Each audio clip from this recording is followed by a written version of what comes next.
Evangelho, quinta-feira da primeira semana do tempo do Advento. O Senhor esteja convosco, Ele está no meio de nós. Proclamação do Evangelho de Jesus Cristo, segundo São Mateus. Glória a vós, Senhor.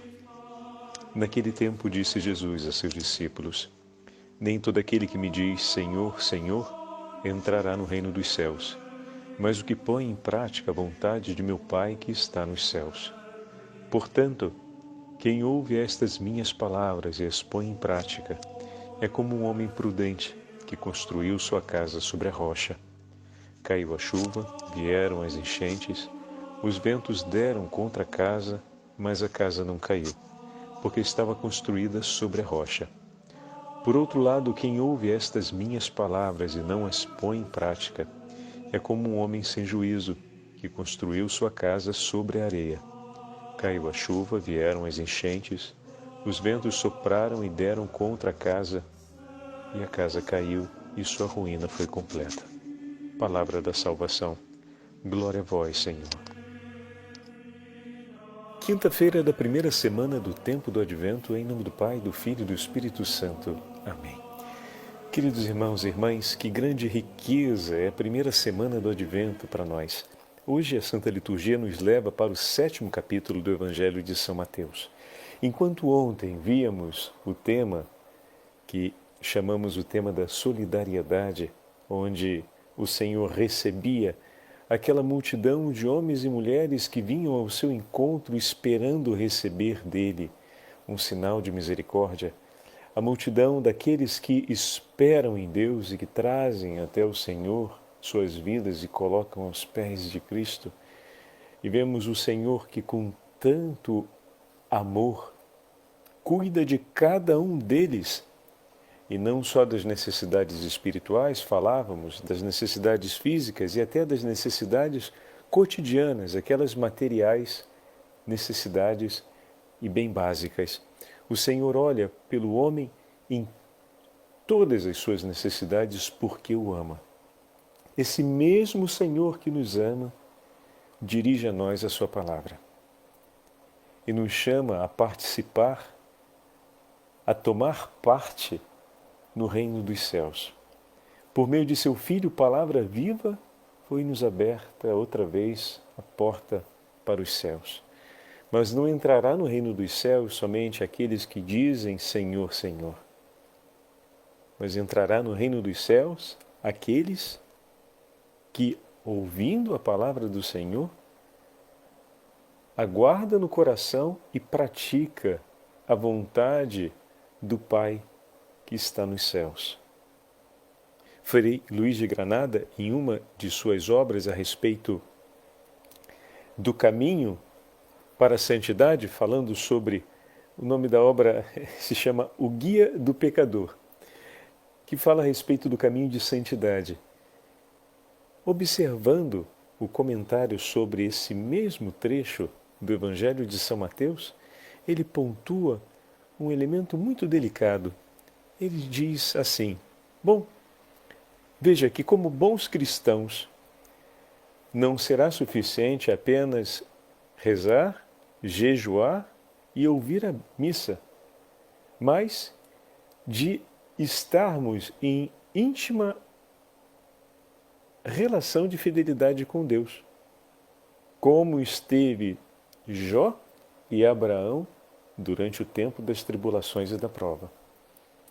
E são duas imagens muito fortes para nós, porque no tempo da provação de Jó e de Abraão existia tanta desolação. Por muitos momentos, Jó teve sobre si duras e difíceis provas, para as quais não encontrava imediata consolação, a não ser na sua profissão de fé, a não ser na recordação da palavra de Deus. Assim como Abraão, ao sair da sua terra e seguir para onde o Senhor lhe havia mostrado, passou por inúmeras situações de desolação, onde faltavam consolações imediatas para as suas dores e sofrimentos. E a única consolação possível era recordar a promessa de Deus. Em muitos momentos na vida de Jó, até mesmo as pessoas mais caras e estimadas a ele, seus amigos e, por fim, sua própria esposa, lhe aconselhavam em uma maneira a tentar provocar algum tipo de consolação no coração dele e o levavam, de certa forma, em meio aos seus conselhos, ainda em boa vontade ou com boa vontade, levavam, de certa forma, a quase ofender a Deus ou a colocar, no mínimo, uma dúvida se é verdade, como afirmava Jó, que ele não havia pecado contra Deus. Então, no mínimo, colocar uma dúvida se Deus de fato é bom e realiza um ato de suprema justiça. Ou Jó estaria mentindo, ou Deus então não estaria sendo justo e ele teria o direito de obrigar Deus a cumprir a justiça em seu favor, numa tentativa de consolação daquele que estava em sofrimento. Também eles se precipitavam em oferecer palavras que, de certa forma, levavam para longe da recordação das promessas de Deus. Uma palavra muito forte de Jó, que está no início do livro, é a palavra que vai acompanhá-lo durante toda a narrativa do livro. Nu saí do ventre de minha mãe, nu voltarei ao seio da terra. Se das mãos de Deus recebi os bens, por que não posso também receber os males? E inteiramente me confio nas mãos do meu Senhor. Ontem falávamos da memória do beato Charles de Foucauld, que viveu essa experiência como escolha de vida na chamada Pequena Via de Nazaré. E hoje estamos diante do 7º capítulo do Evangelho de São Mateus, onde o Senhor nos fala a respeito dessa verdade. Ele próprio tomou para si a vontade e a palavra do Pai. Já pararam para pensar como desolador era o cenário da cruz? Os amigos o haviam traído.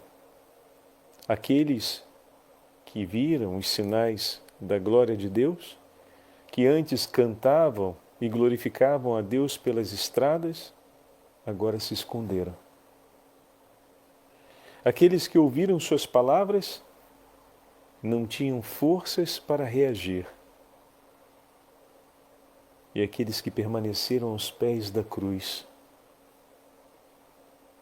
estavam ali por amor a Ele e tentavam, de alguma forma, confortar as dores do seu coração.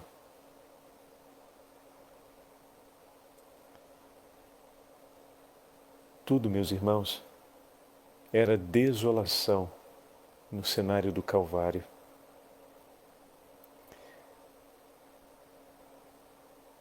Talvez a única consolação que vinha ao encontro do coração do filho, mas que também se traduzia em um sentimento de dor, pois estava diante do sofrimento do coração de sua mãe, era esse mesmo coração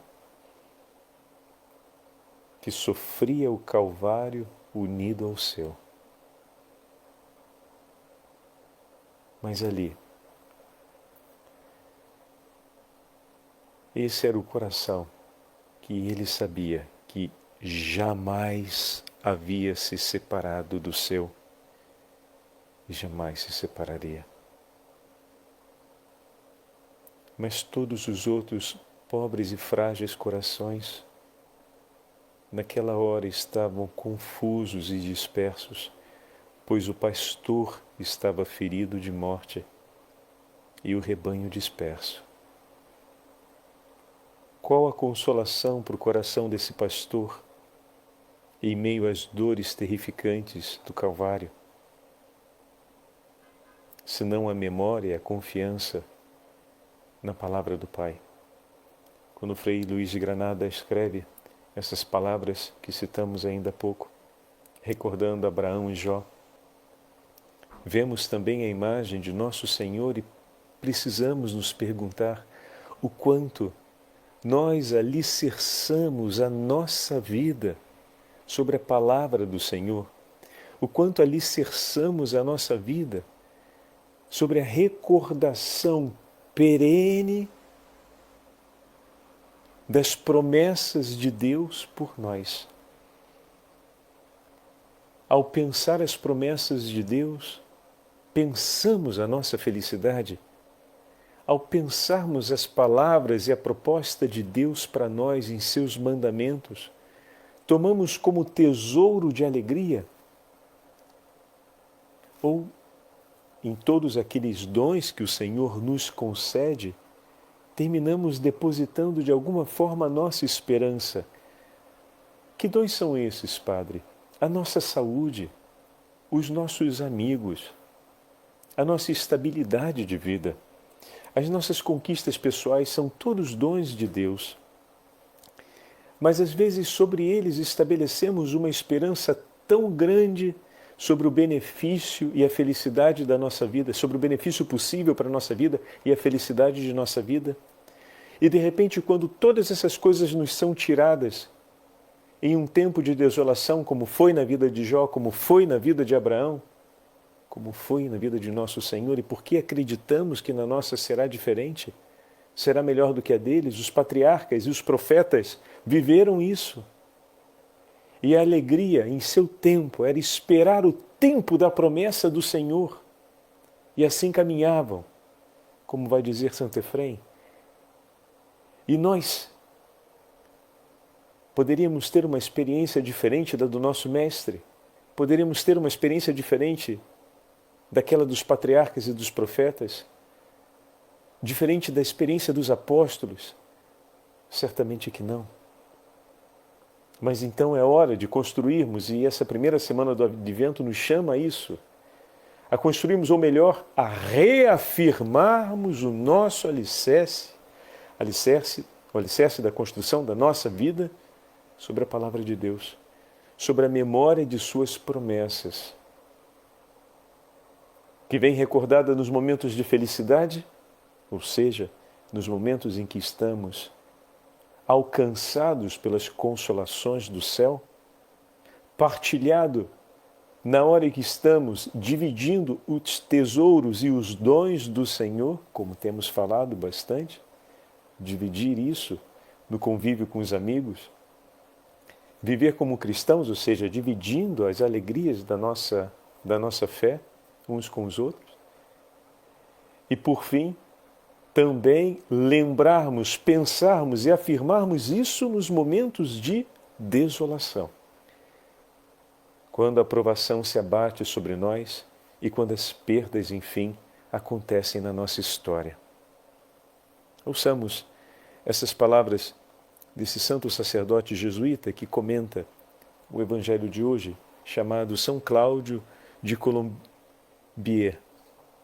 Ele escreve no 1600 essas palavras. Pensando na eternidade de Deus, olha aí, pensando na eternidade de Deus, o que significa? Pensando exatamente nesse alicerce, nas promessas do Senhor, pensando na palavra do Senhor, naquilo que o Senhor disse a Abraão. Como assim, Padre Abraão? Farei de ti uma grande nação, mais numerosa do que as estrelas do céu. Abraão ouviu isso quando ele estava com os pés na sua terra e no seu lugar seguro, num ambiente que ele poderia chamar de seu, com todas as suas posses. Ali, naquele momento de maior segurança, ou seja, cercado pelas consolações, ele ouviu essa promessa do Senhor. E em seguida o Senhor disse, segue, para onde eu te indicar, e ele foi. Pronto, daquele momento em diante foi só desolação. E o que sustentou ele na perda da terra, dos animais e, por fim, quase a perda da própria família, foi aquela promessa que o Senhor fez no tempo em que ele estava sob as consolações de Deus. Como é importante, meus irmãos, os tempos de consolação que o Senhor nos concede para que possamos ficar firmes na fé e não nos dispersarmos. Uma amizade é uma grande consolação de Deus. Que venha esse tempo bom do convívio da amizade para edificar em nós, para consolidar em nós um vigor da fé, e não que venha a dispersar-se, que venha a se tornar um tempo de dispersão. Da mesma forma, os momentos familiares, estamos caminhando em direção ao Natal, estamos preparando o tempo do Natal, não é verdade? As celebrações natalícias. O problema é que muitas vezes essas celebrações terminam por serem ocasião de dispersão, pois organizamos tudo em família, mas não organizamos a família, quando na verdade o Natal é uma festa que, por excelência, nos ajuda a declarar, a oferecer e a receber o perdão em família, por exemplo, né? Então, nos prepararmos com uma bela confissão, vivermos cada dia das semanas do Advento com a proposta que o Senhor nos faz, como a de hoje, de maneira a entusiasmarmos o nosso convívio familiar nessa reta final do ano para a grande celebração da paz consolidada nos presentes de Natal, que sejam o perdão, a misericórdia e a caridade, os principais presentes trocados no nosso amigo oculto de Natal, né? Então, pensando na eternidade de Deus, escreve São Cláudio, imaginei-a como uma rocha imóvel à beira de um rio, de onde o Senhor vê passar todas as criaturas sem se mover.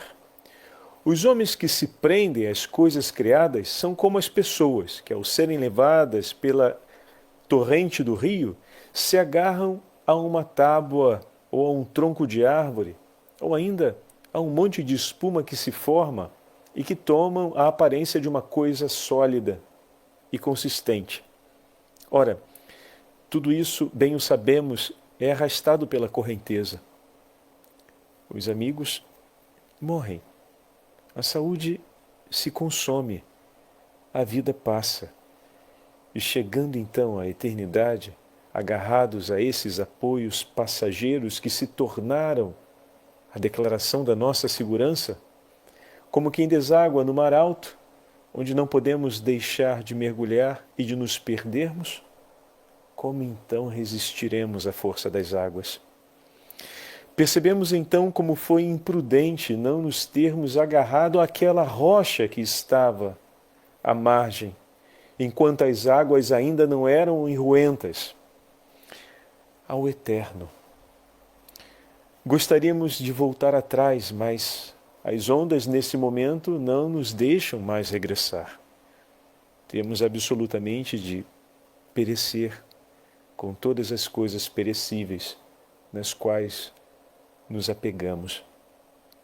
Pelo contrário, um homem que se agarra a Deus, um homem que se agarra a essa rocha, não teme enfrentar o perigo e a perda e as perdas que a vida impõe e até mesmo a perda de tudo. Aconteça o que acontecer, qualquer que seja a revolução pela qual passe, e está sempre junto da sua rocha, Deus não lhe fugirá das mãos. Só a Ele abraçou e a Ele se encontra agarrado na adversidade. Apenas deseja rejubilar com a escolha que fez e repetir uma e outra vez: bendito seja o Senhor, rocha firme que me sustenta. Ele tem sempre o seu Deus. A morte dos amigos, a perda dos parentes, de quantos o estimam e o favorecem, o afastamento que às vezes a vida causa, a mudança do trabalho ou a mudança de lugar, a idade que passa, a doença e até mesmo a morte, nada disso o afasta de seu Deus, pois Ele o abraçou como rocha firme e Deus se deixou abraçar por Ele. Este homem está sempre contente no íntimo do seu coração, ainda que esteja macerado por tantos sofrimentos, repetindo na paz e na alegria da sua alma, ainda que o corpo esteja sob duros tormentos, o meu bem é aproximar-me de Deus. No Senhor está o meu refúgio. Ele é a minha segurança. Como são belas essas palavras, né, meus irmãos? Oh, Jesus, obrigado por elas. Porque são realmente as palavras que confortam a nossa alma. Essa é a certeza que nos mantém de pé nas situações mais adversas da vida. E bendito seja o Senhor, porque nesse momento do Advento estamos tendo a oportunidade de ouvir mais uma vez essa parábola e de, juntamente com esses nossos santos irmãos, meditarmos a alegria dessas palavras que o Senhor nos concedeu para que forte seja a casa que o Senhor está consolidando, a nossa vida, a nossa história. Ouçamos ainda essas palavras de Santo Efrém, que fala a respeito da vigilância e que nos ajuda a entender um pouco mais a importância de estarmos sempre recordando as promessas do Senhor, as palavras do Senhor. Aqui Santo Efrém, no texto que vamos ouvir, nos faz um jogo bem interessante. Ele diz, bom, o Senhor não falou o dia e a hora em que voltaria para que todas as gerações vivam a alegria de esperá-lo. E aqui o tema se encontra com a meditação de hoje. Porque a alegria de esperá-lo se dá pela alegria de recordá-lo continuamente. Porque guardamos as suas palavras no coração, a nossa alegria não passa. E nós o esperamos sempre com o coração, como falávamos esses dias, ardendo de amor pela vinda do Senhor. Para impedir que os discípulos o interrogassem sobre o momento de sua vinda, disse-lhes Cristo: aquela hora ninguém a conhece, nem os anjos, nem o Filho. Não vos compete saber o tempo e o momento. Ocultou-nos isso para que ficássemos vigilantes e cada um de nós pudesse pensar que esse acontecimento se daria durante a nossa vida. Se tivesse revelado o tempo de sua vinda, esta deixaria de ter interesse e não seria mais desejada pelo povo da época em que se manifestará. Ele disse que viria, mas não declarou o momento, e por isso as gerações e todos os séculos o esperam ardentemente. Embora o Senhor tenha dado a conhecer os sinais de sua vinda, não se vê exatamente o último deles, pois numa mudança contínua, esses sinais apareceram e passaram. E por outro lado, ainda perduram alguns. Sua última vinda será igual à primeira. Os justos e os profetas o desejavam, pensando que se manifestaria em seu tempo. E assim viveram sempre recordando e pensando nas alegrias de Deus. Do mesmo modo, cada um dos fiéis de hoje deseja recebê-lo em sua época. Vem, Senhor Jesus, pois ele não disse claramente o dia em que viria. E isto, sobretudo, para ninguém pensar que está submetido a uma determinação e, ora, ele que domina os números e os tempos. Como poderia estar oculto àquele que descreveu os sinais de sua vinda e ele próprio estabeleceu? O Senhor pôs em relevo esses sinais para que desde o primeiro dia os povos de todos os séculos pensassem que ele viria no próprio tempo deles. Permanecei vigilantes, porque quando o corpo dorme, é a natureza que nos domina, e nossa atividade é então dirigida não por nossa vontade, mas pelos impulsos da natureza. E quando a alma está dominada por um pesado torpor, como por exemplo a pusilanimidade ou a tristeza, É o inimigo que a domina e a conduz, mesmo contra a sua vontade. Os impulsos dominam a natureza, assim como o inimigo termina dominando a alma quando se vê sob o peso dessas duas verdades. Por isso, o Senhor recomendou ao homem a vigilância, tanto da alma como do corpo. Ao corpo, para que se liberte da sonolência. À alma, para que se liberte da indolência e da pusilanimidade. Assim diz a Escritura: vigiai aos justos e também despertai, e ainda estou contigo. E ainda, não desanimeis. Por isso, não desanimamos no exercício do ministério que recebemos e recordemos com alegria as palavras do Senhor, afastando da nossa alma todo o torpor e toda a tristeza desse tempo. O Senhor esteja convosco, Ele está no meio de nós. Pela intercessão da Santa Mãe de Deus, Rainha dos Patriarcas, Rainha dos Apóstolos e Mãe da Igreja, abençoe-vos o Deus Todo-Poderoso, Pai, Filho e Espírito Santo. Amém.